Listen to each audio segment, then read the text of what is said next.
સંદીપભાઈ પાસે સંદીપભાઈ, આ જે થઈ રહ્યું છે તમે કઈ રીતે જોઈ રહ્યા છો? શું ભારતીય જનતા પાર્ટીની અંદર લડાઈ બહાર આવી રહી છે કે પછી આ નોર્મલી વસ્તુ છે, આમાં માલ છે એટલે બધી લડાઈ છે?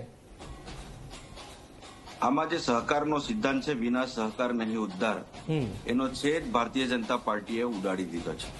સહકારી ક્ષેત્રની અંદર ક્યારેય રાજકારણને સ્થાન ન હોઈ શકે અને પરસ્પર એકબીજાની જે સહકારની ભાવના છે એનાથી આ પ્રવૃત્તિ ચાલવી જોઈએ.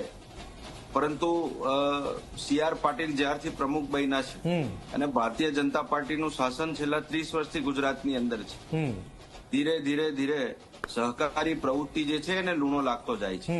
આજે જે મેન્ડેટ પ્રથા દાખલ છે એ સહકારી કાયદામાં એવી કોઈ જોગવાઈ નથી.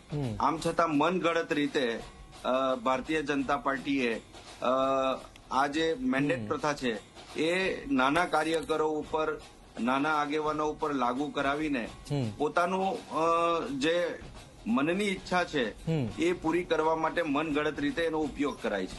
આજે જોઈએ તો સુરતની અંદર સંદીપ દેસાઈ, જે ભારતીય જનતા પાર્ટીના ધારાસભ્ય પણ છે, એપીએમસીના પણ ચેરમેન છે, અનેક હોદ્દાઓ પર અનેક સંસ્થાઓની અંદર છે, સી.આર. પાટીલનો જમણો હાથ પણ ગણી શકાય. પરંતુ નિયમો અલગ અલગ ભારતીય જનતા પાર્ટીના કાર્યકરો ઉપર લાગુ કરવામાં આવે છે. સૌથી મોટી વાત એ છે જનકભાઈ કે આ પ્રવૃત્તિથી સહકારી પ્રવૃત્તિ ખૂબ દિવસે ને દિવસે નબળી પડતી જાય છે.